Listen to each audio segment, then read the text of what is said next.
buenas noches, gracias por acompañarnos. Ya estamos Conversando la Noche, nuestro espacio de entre semana, aquí en las noches de Mega TV, para charlar con protagonistas de la información. Siempre decimos ámbito de la política, por ahí también buscamos consultar con abogados que nos expliquen algunas legislaciones vigentes, otras veces con la cultura, el deporte.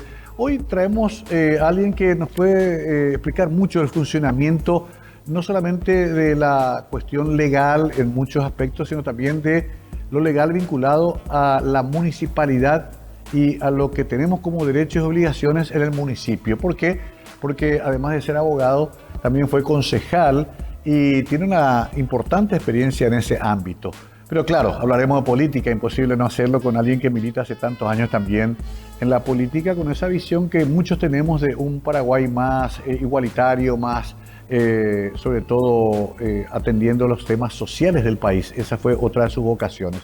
Él se llama Rodrigo Bullermini, muchos lo decimos o lo llamamos Bulle directamente, pero vamos a hablar también de eso, de quiénes son y cómo llegaron al Paraguay los Buongermini, los de una familia italiana obviamente muy conocida también en distintas actividades en nuestro país. Pero veamos una semblanza de Bulle y después comenzamos a conversar la noche con él.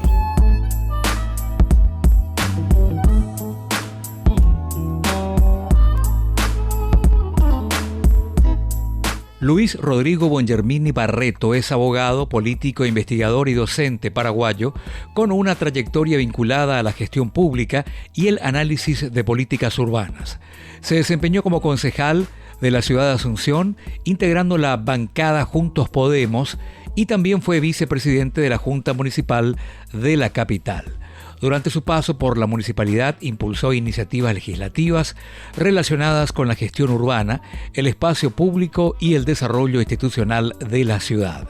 En el ámbito académico, ha publicado investigaciones sobre temas urbanos, criminalidad y políticas públicas en revistas especializadas como Novápolis y Arandurá Editorial.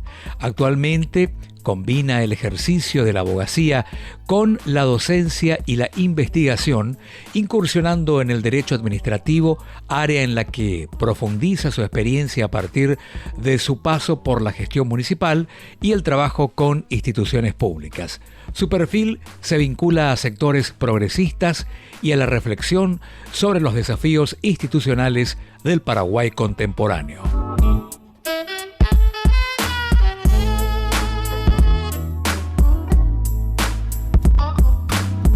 Bueno, querido Bulle, bienvenido. No voy a simular de que somos dos desconocidos que vamos a hablar, pero qué gusto tenerte, querido amigo, acá. ¿Cómo estás? ¿Qué tal, Mario? No, el placer es absolutamente mío, ¿verdad? Pero no solamente estar aquí, conversar en una entrevista, siempre es un placer realmente hablar contigo en cualquier escenario. Te agradezco, Bulle. No hacía falta traer una corbata azulgrana, pero bueno, lo voy a pasar por alto. Me avisó Mauri la producción, me dice, por favor, no traigas nada verde porque trabajamos de tal manera. Y le dije yo, bueno, verde no puedo venir porque sería muy evidente mi filiación política al Palacio de Justicia, le dije, pero me estoy yendo con otro sentido identitario puesto. Mira que con tu papá tenemos una larga amistad también, Cristo Rey y cerrista a ultranza, y jamás pensé que iba a laburar tanto tiempo en política con su hijo. Bueno, Bulle, estás ejerciendo fuerte tu profesión de abogado. ¿Abandonaste un poco la política? Digamos que así como producción, ¿verdad? Estoy tras bambalinas siempre, porque claro, toda la experiencia, no solamente el periodo que tuvimos en la municipalidad, ¿verdad? Son muchos años.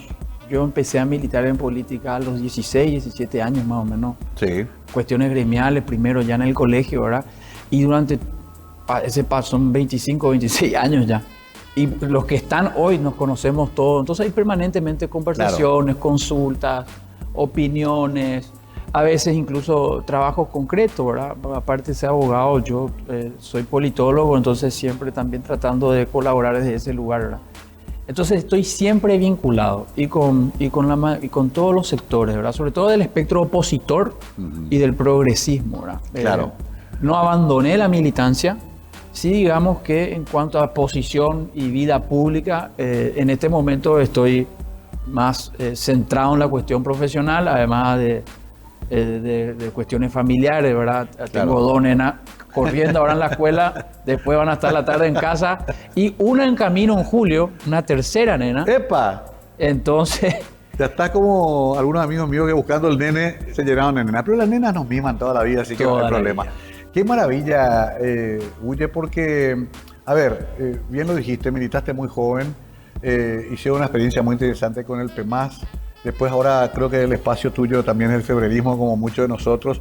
Pero la experiencia de 5 años en la municipalidad, esa fue una maestría intensa de todos los días, ¿no? Pero absolutamente. Ese fue un cursus honorum, como decían los romanos, que nos preparó para cualquier otra estancia más adelante.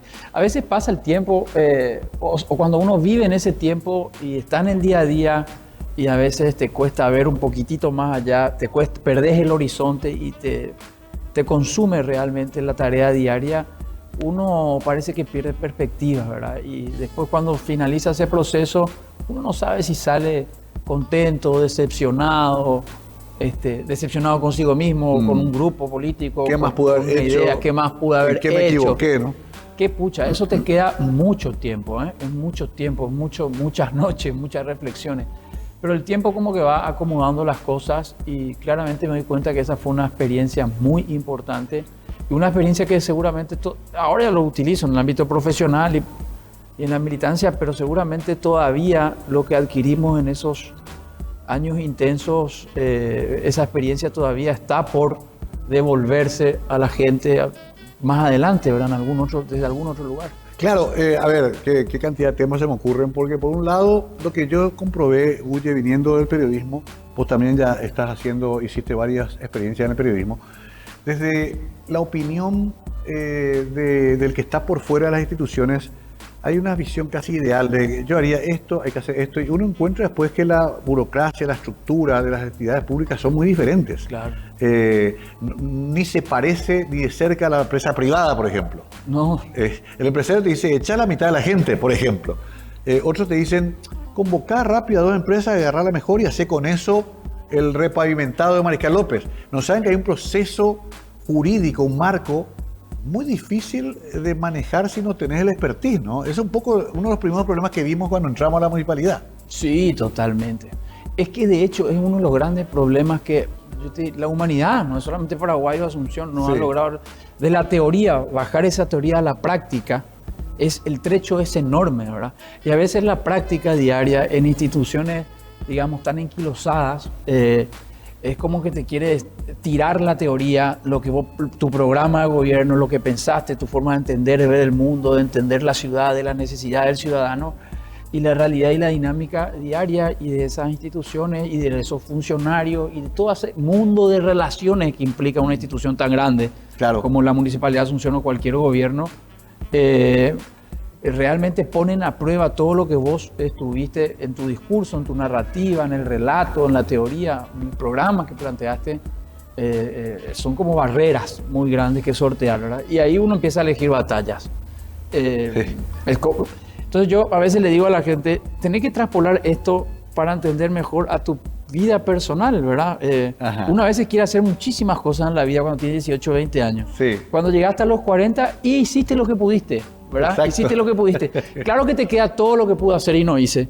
Entonces lo que corresponde a mí, ahí me parece a mí, desde el punto de vista de la sana crítica, es tratar, que es lo que nos queda a nosotros, ¿verdad? Es tratar de transmitir esa experiencia, por supuesto que de manera autocrítica, ¿verdad? Las cosas que pudimos, que no pudimos, pero explicarlas por qué, para que la gente que va a llegar ahora trate de mover eso. Porque te digo algo, Mario, cuando vos querés cambiar algo, esa es la dificultad. Si vos ganás para decorar plazas y pintar cordones de vereda y hacer discursos los primeros 2 años y después quedarte resistiendo y construir una clientela política que te permita permanecer en espacios de poder o influencia, la tarea es sencilla, ¿verdad? Y el adversario, si somos opositores, digo, al partido hegemónico, el adversario la tiene fácil como oficialismo y la tiene fácil también como oposición. Sí. Sin embargo, en el afán de la transformación radica toda dificultad, ¿verdad? Qué brutal esto que decís, porque ahí vamos a la famosa historia, estimado Guille, de que hay una percepción válida también de decir, bueno, los colorados son los que saben gobernar. Sí. Sí, tienen sus defectos, les pillamos esto, aquello, pero ellos son los que manejan la maquinaria hace 70, 80 años. Y la oposición siempre le cuesta. Hay como una especie hasta de la ciudadanía más independiente, de visión de que cuando llega la oposición no sabe qué hacer con ese premio que obtuvo por el voto popular. Y aún con sus errores, el Colorado sí tiene vocación de poder. ¿Cómo se contrarresta eso también, Bulle? Sí, y caen todos los adagios, ¿verdad? Más vale burro conocido que burro por conocer y todo ese tipo de cosas. Sí. Claro, mira, yo creo, y esto nos falta, le falta a la oposición, ¿verdad? Yo con las personas que hablo, que le transmito, porque es mi parecer, ¿verdad? Claro. Que me parece que nosotros tenemos que retomar conceptualmente ideas del sentido real de la política y discutir política más allá de la cuestión meramente electoral. Ahora imposible, estamos en elecciones, no te pido que lo haga ahora, pero sos parlamentario, colocame esos temas. Estás en espacio de poder, colocame esos temas. Me refiero a que la política, si hablamos simplemente de su ejercicio de llegar, tiene una segunda tarea, la de mantener. Que, exacto. Vuelvo a decir, el partido hegemónico la tiene fácil. Claro. Porque tiene la inercia que él mismo construyó culturalmente. Sí. Entonces, cuando vos entras, de alguna manera tenés que tomar un sentido contracultural. Sí. Y te empezás a tropezar con todos los problemas que vemos jocosamente en la entrevista, que llega al desayuno, que los funcionarios están quietos. Sí. ¿Cuántas veces ya vimos eso? Pero todos los días. Entonces, sí, generar una dinámica, un nuevo compromiso. Vos vas contracorriente. Pero es muy difícil. Sí, cuando estamos haciendo política pública, nosotros hablamos solamente de los baches, porque llegamos a elecciones y tenemos que hablar del problema concreto de la gente. Entonces, bache, plaza, semáforo, tránsito. Pero nos colocamos los problemas, cómo llegamos a eso. Y ahí quiero cerrar con esto. Mira, se genera esa idea de que es mejor el Partido Colorado porque como que se llevan las cosas con menos problemas. Y ellos tienen el famoso oficio de poder.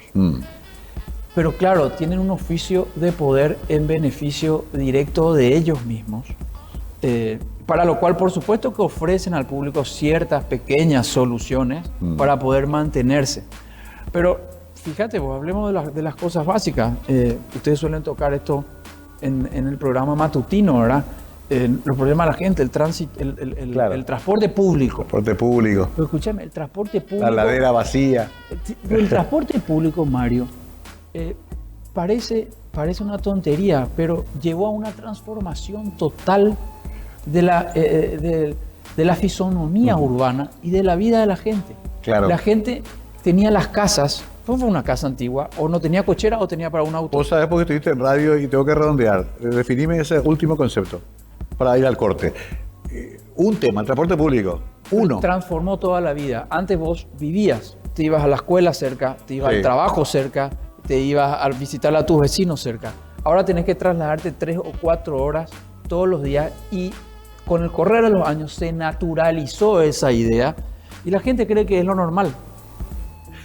Bueno, vamos apenas tiramos así la primera piedra porque claro, de eso hablábamos mucho también cuando coincidimos en la época del gobierno municipal y sí, yo tenía una lista de 40 cosas por día que había que resolver y no teníamos tiempo para pensar en las grandes políticas públicas de aquí a 20 años. Y esa era una discusión con Bulle y con mi querido amigo el arquitecto Franco Troche, a quien le mandamos un gran abrazo. Ya volvemos porque son temas interesantes y vamos a bajar un poquito a temas puntuales que la gente siente cuando tiene que pagar su tributo, cuando le llega la intimación, cuando tiene que pagar una patente que no sabe ni para qué es, por qué paga barrido si no le barra en su casa. Bueno, hay una cantidad de preguntas que tengo acá anotadas que le voy a hacer también a Bulle, aprovechando su doble condición de ex munícipe y también de abogado especializado en muchos de estos temas ciudadanos. Ya volvemos.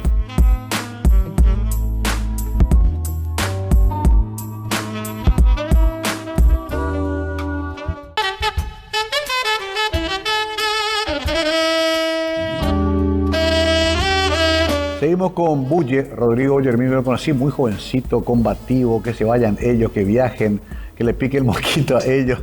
Unas locuras hacían en la secundaria. ¿Vos eras del experimental para Brasil? Yo hice desde el preescolar al 6º curso en el experimental Paraguay Brasil. O sea, son discípulos de mi tía Ada Sanabria y Barrola. Exacto, fue mi directora toda la vida, Antonio Ayala. Sí. Inca Pleyar, un profesor Inca, castellano sí, que la tía tuvimos, Inca. le homenajeamos en la época de la municipalidad. Sí, sí. Eso es una de las cosas que recuerdo bien porque nos dio oportunidad de alguna manera agradecer todo. Excelentes docentes de esa época. Sí, Impresionante. qué colegio también ese, ¿no? Algún día tendremos que hacer un reportaje especial sobre lo que ha sido el famoso experimental Paraguay-Brasil. Y bueno, de esa época ya lo conozco a Ulle como muy combativo, época de juventud también. Y los Bulgermini son un apellido muy tradicional. ¿Se dice Bulgermini o Bongermini? Se lee Buon Germini. Bongermini. De bueno en italiano. Pero, a ver, ustedes, descendiente italiano, vos tenés que ser liberteño, no cerrista. No. Vos sabés que eso es un tema. En los Bulgermini no se permite la disidencia. Ah, todos cerristas. Todos cerristas. Dicen que hay algunas excepciones por allí que parcial en el país, pero creo que andan luego de manera medio clandestina para no ser encontrados. Alguna fuga. Y bueno, ¿estás casado con Alita? Es casado con Alita, 2 nenas, Josefina y Julia, y Francesca en camino. En camino. Todo nombre italiano, Raech. Qué fuerte el tema de la raza. El otro día Horacio Cartes reapareció en la Junta de Gobierno y dijo, ¿qué sería del Paraguay sin el Partido Colorado? A mí me impactó esa frase, porque lo dijo además con convicción, y hay gente que cree eso. Sí. Ellos se ven también un poco como salvadores de la patria, antes contra el comunismo, hoy contra las ONG y los antifamilias. Siempre encontraba un discurso aglutinador que le transmite a la gente la idea de que, bueno, hasta el empresariado, que hemos muchas veces dialogado con ellos, creo que hemos sido el gobierno municipal que más dialogó con empresariado y con sectores populares. Sin embargo, te dicen, sí, está bien, pero con ellos ya sabemos cómo es el tema. Sí. Qué fuerte eso, Guille. Sí, y yo le contestaría, sería diferente, sería totalmente diferente. Porque vos porque es cierto, nosotros tenemos, mira, te tomo aquella idea religiosa, ¿verdad? Cristiana, de Dios creó al hombre a su imagen y semejanza. Y bueno, nuestra historia con el Partido Colorado en los últimos 75, casi 80 años, tiene que ver un poco con esa idea. Las últimas 2 constituciones del Paraguay fueron desarrolladas, es decir, la norma principal, la Carta Magna del país, fueron desarrolladas con mayorías coloradas. La Constitución del 92, en la Constituyente todavía tienen mayoría colorada, y en la colorada mayoría estronista, ¿verdad? Que la Constitución se creó ya abajo como para cambiar el régimen anterior. Y modelaron también, pero allá, en los años 50, en los años 60, en los primeros años de Stroessner, y Paraguay allí determina sostener un modelo económico productivo en acuerdo con los países de la región y un acuerdo con Estados Unidos, que era, digamos, en el marco de la Guerra Fría, la gran potencia a la que seguíamos en América Latina. Sí. En América Latina y Paraguay, entre ellos, se instituye la idea de que nosotros vamos a ser vendedores de materia prima. Condicionan económicamente la raíz de la economía política del Paraguay. Y cuando yo te decía, tenemos que tratar nosotros de trabajar conceptos más allá de la política electoral, me refiero justamente a eso. Porque desde la economía política, ahí hay un lugar donde se define que el transporte público no se va a hacer así. Ahí hay un lugar donde se define que no se va a hacer, que el desarrollo inmobiliario se va a hacer primero acá, después allá. Ahí hay un lugar donde los políticos que pasamos por un periodo somos simples marionetas, si es que somos inconscientes de eso, ¿verdad?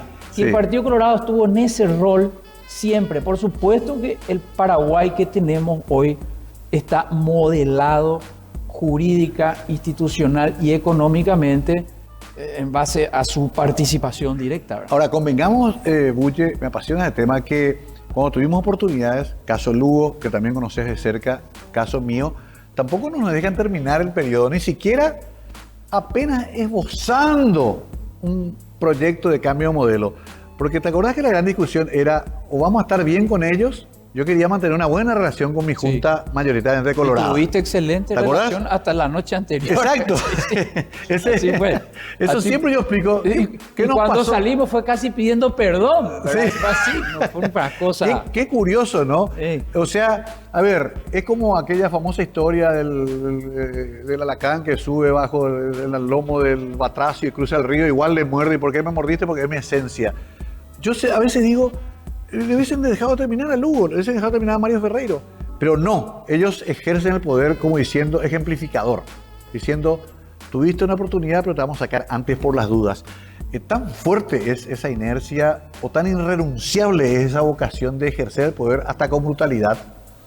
Sí, porque durante todo este tiempo, todo este periodo histórico, la relación entre la oligarquía nacional en su momento y después ya los empresarios que fueron surgiendo después, ¿verdad?, en torno a los fenómenos económicos que significaban Itaipú, Yacyretá, las obras públicas, están íntimamente ligados. Pero cuando decimos íntimamente ligados, Mario, pero nosotros sí.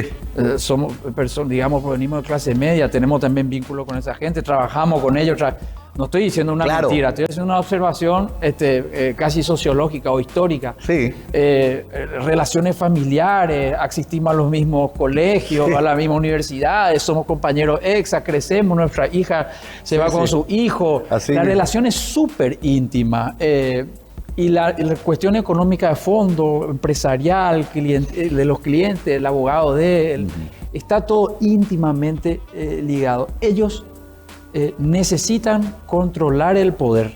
Si alguien aparece que ellos sienten, porque yo creo que nosotros no les amenazamos nunca realmente. Es más, como vos decías, en la época de la Municipalidad de Asunción, nosotros, esto hay que decir siempre, ¿verdad? Nosotros sentábamos empresarios de desarrollo inmobiliario y sentábamos gente del Bañado Sur de Tacumbú. Sí. Y buscábamos manera de que esto pueda conciliar una manera de vivir. Ahora hacíamos ese esfuerzo. Correcto. Ahí también vos empezás a notar que hay un empresariado que como que quiere venir más a este tiempo, una sociedad tardomoderna, buscar otros modelos de negocio también. Más inclusivos, más incluyentes, ¿verdad? Que sean más democráticos. Sí, sí. Y está la vieja guardia que no conoce otro modo y que ese poder no va a soltar. Y esa ligazón íntima que tiene con el Partido Colorado, además, no solamente lo encontramos, digamos, en el mundo del negocio, por decirlo, blanco o limpio, también está la ligación con las cuestiones de frontera. Y lo que sí pudimos ver en los últimos años, claramente, es que aparece una nueva con Horacio Cartes que dice, bueno, ya está, siempre estuvieron ustedes, ahora nosotros vamos a entrar a la cancha. Claro, dentro del Partido Colorado. Sí, dentro del Partido Colorado. Sí. Entonces, ¿cómo vas a hacer eso? Y como yo acostumbro a hacer las cosas, compro acá, compro esto, compro el partido, entro, me hago dueño y vamos para adelante. Entonces, están ya ellos enfrente. Ellos no van a dejar de ninguna manera que un opositor termine un periodo. No van a dejar. No fue con Lugo, no fue solo con Mario, porque Lugo era súper capo, porque Mario era un gran político, sino porque ya la mínima posibilidad de amenaza, y ellos tienen la vacuna, no van a esperar a enfermarse. Pasó con Prieto. Y con Prieto es un claro ejemplo nuevamente, ¿verdad? Otra vez, o sea, se repite la práctica. Ahora, ahí está la otra discusión que hemos tenido una vez y que yo sigo teniendo. Hay que romper esa estructura, animarse y quebrarle el cuello de entrada a los Milei, aunque no nos guste Milei, él directamente dice, yo rompo con la casta. A mí muchos me decían, no, echá ya 600, ¿te acordás la discusión? Sí. No hables con ningún sindicato, que son todos colorados, rompe con las comisiones vecinales, que son todas manejadas por las seccionales. Yo soy la dualista, me parezco, con Lugo pues nacimos el mismo día y todo. Sí, sí, es cierto.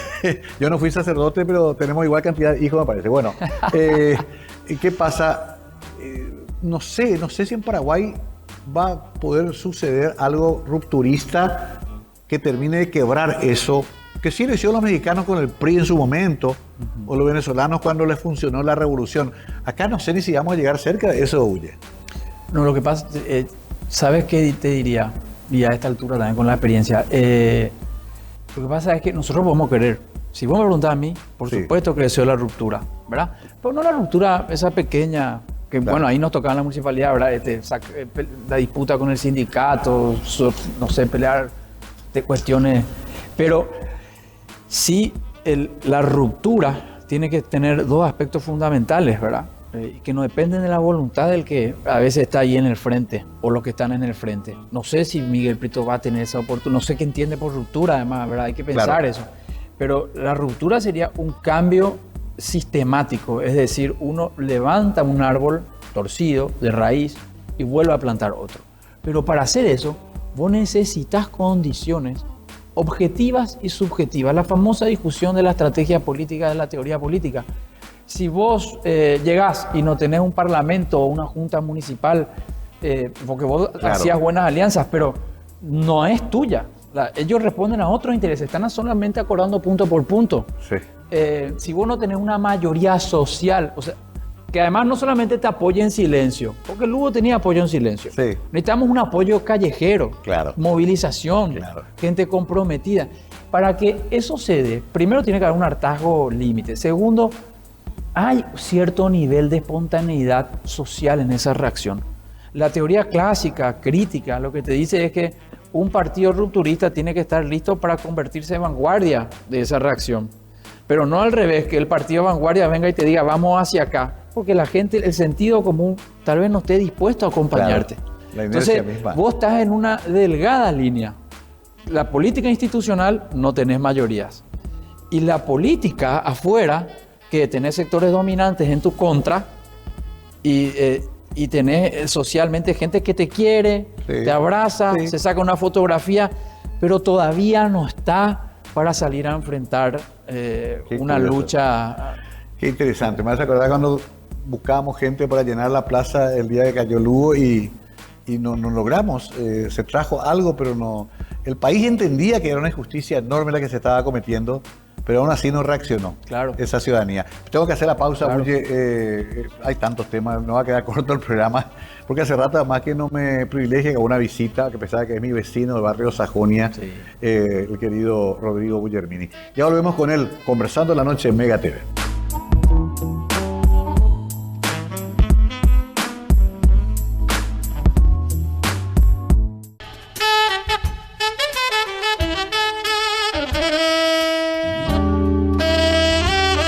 Bueno, voy a hacer pedir la foto. Hay una foto histórica cuando yo juro como intendente. Se apagaron las luces de toda la ciudad.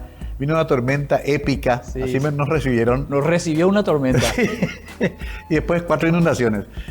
La primera, la peor de ellas. Y recuerdo que vos me pusiste el megáfono Sí, sí, para sí. que yo pueda jurar con Hugo Ramírez, que me toma el juramento como presidente de la Junta. Sí. Y vos me acercás al megáfono porque no había ni siquiera equipo de sonido funcionando. Tuvimos que entrar al salón, ahí al lobby de la municipalidad, porque afuera estaba preparado el acto y se vino todo abajo. Quizás ya fue una especie de premonición, pero yo termino diciendo que la experiencia fue extraordinaria y hasta ahora puedo ir a los barrios con una felicidad enorme por Claro. los reconocimientos sociales.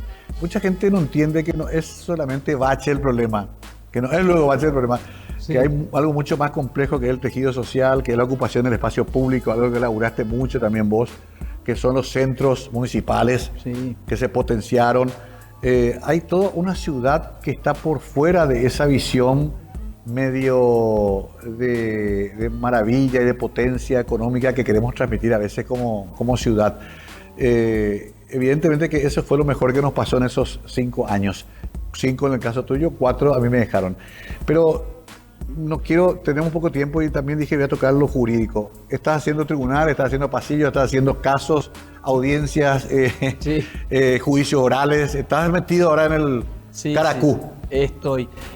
Bueno, yo cuando salí de la municipalidad, obviamente, bueno, ya estando en la Junta, Federico Franco Troche, conocido por arquitecto, pero también es abogado, Sí, y en tiene el ambos ámbito del títulos. derecho público es bueno, es bueno.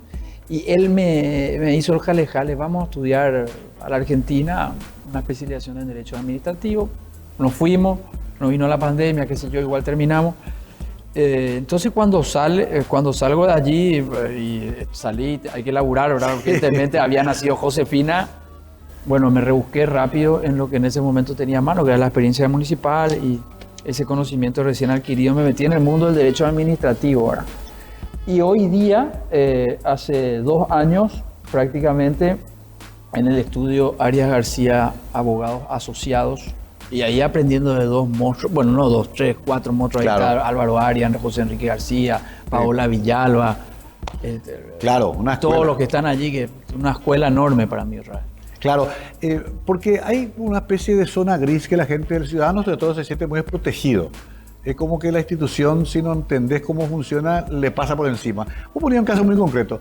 Gente que abre su negocito por fin y viene un inspector y te liquida en una tarde. Sí. Hay recursos para eso y hay herramientas para litigar, digamos, Claro. honestamente y haciendo cumplir los derechos del ciudadano, ¿no? ¿Cómo se entabla eso? ¿Eso entra en el ámbito judicial clásico o tenés que entrar primero en el ámbito de la justicia municipal? Sí, de la municipal. Ocurre que nosotros nuestra sociedad también, ¿verdad? Está muy acostumbrada a que te caiga en la institución y te venga un inmediato saque, ¿verdad? Claro. Y la gente busca ahí mismo arreglar ahí mismo, con la coima, con esto, el funcionario que te aprieta, o si no te meten en un engorroso problema que a veces está totalmente desmedido. Y ese es el ámbito del derecho administrativo. Ajá. Y a nivel de municipalidad existe un tribunal de cuentas, ¿verdad? Pero para darte una idea y que se entienda mejor, el derecho administrativo nace prácticamente con la aparición del Estado moderno.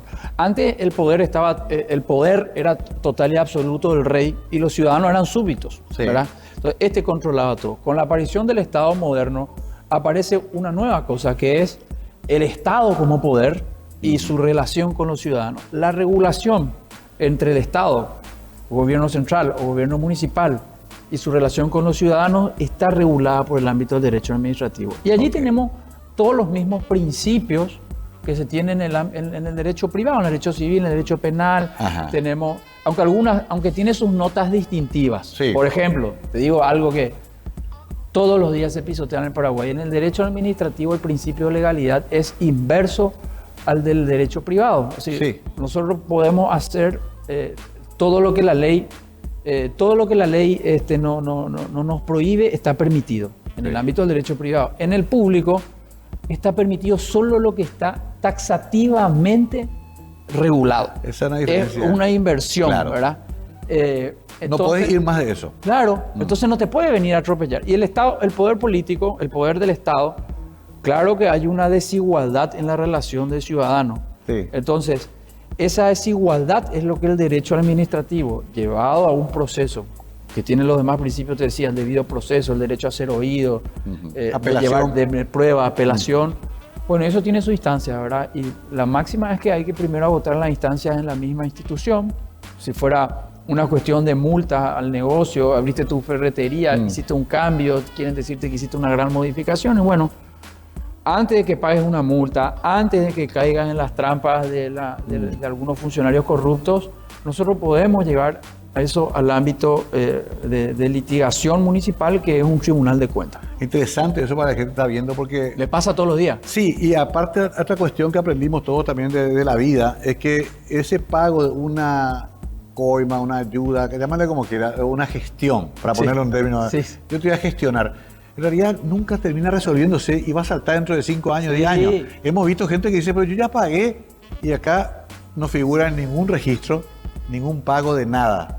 Vale decir que perdió 10 años, se le acumuló una multa a intereses astronómicos. O sea, ese camino torcido de la gestión, entre comillas, puede ser peor. Totalmente. Y como decimos, como se dice en el vulgo, te vuelven un cliente al que te visitan mensualmente, claro, y te van sacando plata. Claro. Y al final tu gestión nunca está, ¿verdad? Hasta que va a llegar alguien y que quiera hacer las cosas serias y vas a... Claro, allí la otra dificultad que ve la gente es el deterioro institucional, ¿verdad? Ir a hacer un trámite le hace ruido, pero el Tribunal de Cuentas, que funciona, tiene su sede en el caso de Asunción en la misma municipalidad, en el interior, en algunos casos, hay municipios que por presupuesto, por tamaño, por dimensión, no tienen tribunales de cuentas ellos, pero hacen de tribunales de cuentas o su dirección jurídica o un tribunal de cuentas a un municipio cercano. Okay. O sea, hay un procedimiento, el derecho administrativo en Paraguay está, digamos, articulándose ahora. Tenemos hace pocos años, 5 o 6 años, la ley, una ley administrativa en el Paraguay, y ahora está en estudio en la Corte y en otros foros un código de procedimiento administrativo, justamente para que digamos, se estandarice un poco el proceso, porque tiene otra nota distintiva el derecho administrativo, que es que, por decirte, hay una máxima en el fuero civil o penal donde dice el juez conoce la ley. O sea, vos no tenés que ya enseñar el derecho al juez, porque el juez se supone que claro, por eso ya en el derecho administrativo, como están los reglamentos, los estatutos, más allá de las leyes generales, el juez un poco te dice, tráeme el derecho que yo analizo los hechos, al revés del fuero privado. Ajá.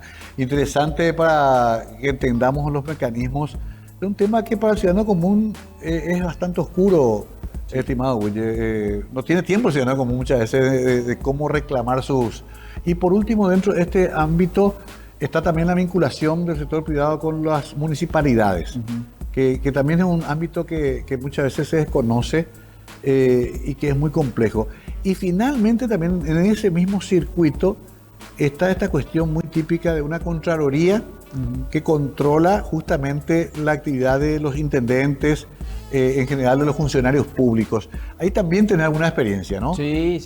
¿Has trabajado con municipios? ¿Has trabajado con autoridades? O con el sector privado también, Ajá. ¿verdad? Porque, claro, eso está en el marco, digamos, del derecho administrativo, el contrato de obra pública, en la relación de un privado con el Estado, una concesión, una licitación, ¿verdad? Y todo eso, como te decía, está claramente estipulado lo que se puede hacer y lo que no se puede hacer. Allí entra la Contraloría, que lo que hace es revisar tu procedimiento administrativo. Ese es el rol de la Contraloría. Claro. Y encuentra un problema y ellos dicen, bueno, acá hay un problema de naturaleza administrativa, se corrige de tal manera, ¿verdad? Y te pide un plan de mejora, listo. Sí. Ahora, de repente encuentra algo ya más complicado, que ve que vos quisiste tomar un atajo, hubo algo extraño. Un indicio hecho punible.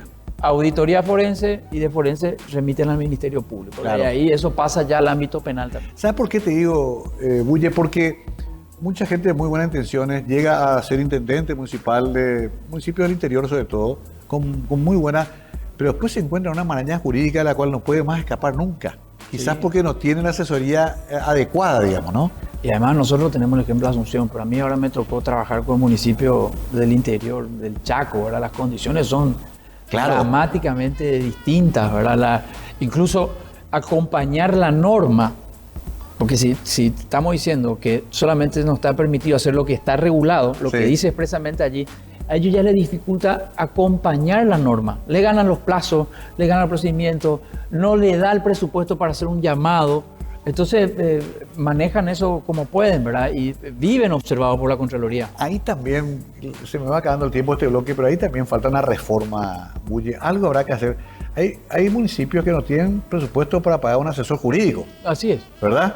Menos un especialista en contrataciones públicas. ¿Qué tema pendiente todavía? Porque queremos pues la descentralización, queremos que los gobiernos locales se fortalezcan, pero qué difícil, ¿no? Y ahí entramos en el plano de la sociología jurídica y política, ¿verdad? Porque ¿cómo vas a descentralizar hoy tu municipio? Ahora sacaban los royalties. Sí. El tema de Fonacide cortaron. Hay municipios que solamente perciben eso. Claro, es su único ingreso. A partir del año que viene, los intendentes que van a entrar ahora, ¿cómo van a hacer? ¿Con qué? Pero no van a tener dinero para pagar al compañero que tiene que barrer el paseo central. Claro. ¿Verdad? Y además, allí hay una cuestión impositiva, cultural, ¿verdad? Que el municipio tiene es autárquico, o sea, es un órgano recaudador.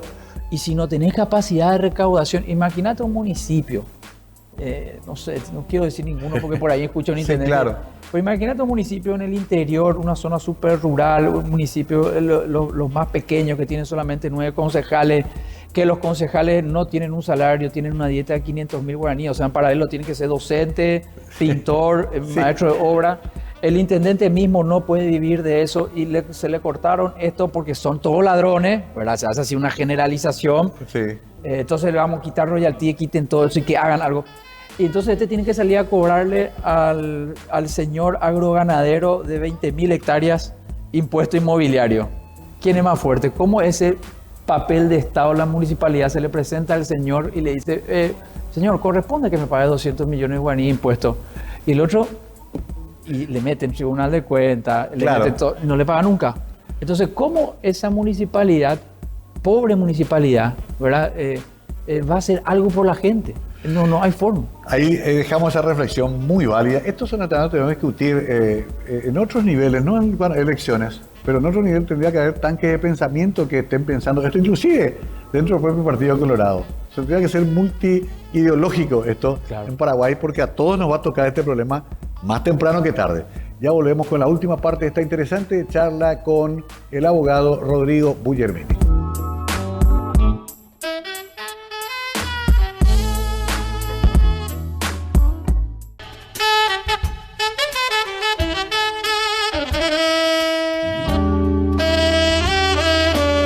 Estamos de regreso, ya estábamos conversando acá con Bulle, pues sigue la conversación apasionante, el tema. Me quedé con muchas dudas con respecto a nuestro futuro político, porque una de las cosas que más tratamos de impulsar, Bulle, es que ganen, y esto en todos los congresos que te vas en el mundo te dicen, el gobierno local tiene que ganar protagonismo. Claro. La tendencia del mundo es que París sea una ciudad-estado, que Buenos Aires sea tan importante como toda la Argentina, o sea, y acá vamos todavía a un camino que ni siquiera hemos logrado una ley de capitalización para Asunción. Sí, una locura. Saskia Sassen, ¿te acuerdas que conocimos Sí. en un encuentro en Madrid? Que a ella no le gusta que le digan socióloga urbana, pero una socióloga urbana en términos prácticos, habla del retorno de las polis. Claro. Dice que hay 7 o 9 grandes ciudades en el mundo que son más fuertes que el Estado-nación. Sí. Y proyecta una tendencia a que ese concepto de Estado-nación empieza a tener unas fronteras más laxas. Imagínate la discusión en la que están las grandes ciudades. Y nosotros en Paraguay no tenemos una participación del gobierno central para con el gobierno de la capital. No, ni La siquiera ley- con el mismo sentido, signo partidario. No hay. Encima se enemistan enseguida. Pero independientemente, digamos, ya de lo folclórico, yo soy un convencido, esto ya hablamos también antes, Mario, cuando trabajamos en la municipalidad, pero yo estoy totalmente convencido, Asunción no va a poder solucionar sus problemas de infraestructura sin el gobierno central y sin un acuerdo de gobernanza con el sector privado. Este desarrollo fantástico inmobiliario que hay tiene un costo para el ciudadano común. Sube el costo del suelo, hay mayor demanda de infraestructura que no se puede responder de la municipalidad y el gobierno central sale a hacer propaganda para atraer capitales para que se haga esa inversión aquí, pero no es capaz de proveer de desagüe pluvial y cloacal. Claro, ese Entonces, ¿en qué cul-de-sac, ese cuello de botella, Bulle, yo lo veo y me desespero porque lo venimos hablando hace 10, 15 años. Hemos hablado tanto con los gremios empresariales, con el sector privado. Parecía que todos sabemos, pero nadie da el primer paso. Tendría que darlo un gobierno central. Es que yo creo que el único con fuerza suficiente, ¿verdad?, para sentarse y ponerle a todos los demás actores de igual es el gobierno central. Además, tenés que hablar no solo ya de Asunción, sino de área metropolitana, Claro, o zona metropolitana. Vos tenés que poner de igual a igual a 10 intendentes. En 10 años más, Luque va a ser la ciudad más grande del departamento Sí, central. ya está ahí. Porque Está ahí, ¿verdad? Era la cuarta y va a ser la más grande del país en cualquier momento. Entonces, el señor que esté en Luque es un actor importante, porque nuestra gente está migrando a Luque. Claro. El Asunción no está migrando a Luque. Primero, ahora es carísimo Luque y se va a ir más lejos, Exacto. ¿verdad? Porque Ya el está desarrollo pasando. inmobiliario va levantando. Ese desarrollo, esa inversión, tiene que tener al Estado, por lo menos la concepción del Estado liberal republicano que el Estado tiene y de la Constitución paraguaya, tiene un rol social nuestro Estado. Entonces tiene que entrar a regular el mercado de manera que esa inversión que va a dar ganancias a un sector hasta un tiempo, porque yo creo que en algún tiempo más con la sobreoferta ya no le va a dar tampoco ganancia, también tiene que encontrar la manera de que no afecte o que incluso beneficie al otro sector. Porque si no, nosotros podemos hacer grandes políticas sociales también, Mario, desde el progresismo. Y le pone vivienda a toda la chacarita. Sí. Pero van a ser víctimas después de la especulación inmobiliaria Claro, también. claro. Entonces, si no congenias esto, ¿a dónde vamos? Interesante porque parece una utopía, pero es necesario y es urgente. Y no sé si vamos a poder aguantar más tiempo con esto de que pase lo que pase y solo se va a regular el mercado. Porque, a ver, tenemos muchos amigos en común que nos dicen, nosotros parte privada ponemos capital, damos trabajo, movemos la economía. Ahora el Estado que haga algo. Y no ocurre eso, Bulle. No ocurre. Además, yo no sé allí, estos amigos que tenemos en común, si, porque es como repetir una narrativa y un discurso de una vieja idea de modelo empresarial, ¿verdad? Muy desapegado de la dinámica. Va a ocurrir, porque claro, te da ganancias ahora, mañana, pasado, hace que mueva la rueda, pero va a llegar un momento de sobreoferta, ¿verdad? Que yo ando viendo materiales de análisis de españoles, de chilenos, que están hablando ya que no invertir en Paraguay porque se viene una sobreoferta en el tema inmobiliario, va a empezar a comprar. De hecho, emigró un poquito a Luque, estábamos hablando, ya se fueron allá para meter otros costos para apuntar a clase media. Entonces, el problema es que si el mercado sigue su lógica nomás, sin el control no digo control porque es una palabra muy fuerte, sin la regulación y el acompañamiento del Estado, entonces solo van a ganar los fuertes. Y el problema central de Asunción, allá a lo lejos, es realmente que desde que nosotros abrimos esta era democrática, se desreguló la ciudad y el que regula el orden urbano es el mercado solito. Entonces el centro histórico desapareció. El espacio público no se vuelve más un lugar de la esfera pública donde se juntan los ciudadanos, la idea central de la poli griega, ¿verdad? Para tomar la cultura occidental, sino que se mudó el shopping, ¿verdad? El lugar de encuentro se mudó a un exalumno, se mudó a un club, se mudó y abrió un espacio público, la Costanera, y vos ves los domingos miles de personas que no son socios del Centenario, del Sajonia, del YAD, que no tienen un alumno, que es la clase popular. Es el único lugar que tiene. Entonces, nosotros estamos haciendo una ciudad excluyente, no ingresando a conversar con los sectores inversionistas. Interesante para los candidatos también a intendentes, no solamente de Asunción, sino que de todo el país, porque esta problemática se replica después en las cabeceras departamentales, está ocurriendo en Ciudad del Este, Encarnación es hermosa, pero también ya tiene sus propias crisis. Interesante para pensarlo, ¿no? Y por último, porque se nos va a acabar el tiempo, entraste a pelear desde adentro del monstruo que es el sistema de justicia del Paraguay. Sí. Hemos padecido cuestiones muy fuertes con respecto al trabajo del Ministerio Público, con una cantidad de hechos comprobados de corrupción. Es para otro programa, pero así simplemente como una opinión general, vos que estás ahora ahí adentro, trabajando todos los días, hay un camino enorme de reforma de nuestro sistema de justicia en Paraguay todavía, ¿no? Sí, como todas las demás instituciones, las que conocimos en la municipalidad, con Fernando Lugo conocimos en el gobierno central, el Poder Judicial sufre del deterioro institucional generalizado que tenemos en nuestro país. Y por supuesto que esto se agravó, no es que se atajó, se agravó desde el momento que el Senado de la Nación envía a un senador que no cruzó enfrente a una facultad al jurado de enjuiciamiento y queda como presidente del jurado de enjuiciamiento. Entonces, ¿qué podemos esperar de ese sistema de justicia? En donde los jueces y los fiscales están así ante esa entidad. Y el que está allí nunca leyó el primer capítulo de introducción al derecho en primer curso. Entonces, pero hay instrumentos de los sectores de poder fáctico. Pero instrumentos de los sectores de poder fáctico, el que prefiere tener burro conocido, un burro realmente, porque es totalmente, o sea, te sigue la línea tal cual vos le decís, no te va a decir, che, pero espera un poco acá, dice el derecho tal cosa, la Constitución tal cosa, la Convención Iberoamericana tal cosa, el Pacto de San José tal cosa, porque no tiene ni idea. Sí, señor, y ejecuta, y le obliga a un juez, le obliga a un fiscal, le obliga. Entonces, por supuesto, la cuestión... Fíjate el Senado y el Parlamento de la Nación, ¿verdad? Pero en cuanto a la calidad de la cualidad de los representantes, hoy, pero para hablarte del Partido Colorado o de la oposición, ¿dónde quedaron esos parlamentarios que producían un proyecto de ley, que leían algo, intelectuales de fuste de los partidos tradicionales colorados y liberales? Quedaron pidiendo pastelitos y vino en San Roque, encontrándose a comer una milanesa en San Miguel, pero fuera del Parlamento. Hay mucho que debatir porque está íntimamente ligado al sistema político de nuestro país. Vamos a dejarlo ahí porque se nos ha acabado el tiempo, pero eso da para todo otro programa, cómo recuperamos ese terreno perdido y lo peligroso que es ese deterioro cultural para todo el resto del funcionamiento de nuestra sociedad. Ese creo que es el gran debate que nos debemos en próximos encuentros, querido Bulle. Pero bueno, aún así hay que seguir peleando. Pero por supuesto. Al día siguiente, te acostás en la noche, pero amanece al día siguiente. Así que hay que continuar. Gracias por venir, Bulle. Un placer, Mario. Igualmente, esto es para pensarlo. Siempre queremos que el programa deje una cantidad de interrogantes, no que sea una lección ni una cátedra, sino sobre todo mover un poco el debate en los gremios, en la familia, en los claustros, hablar un poco de esto.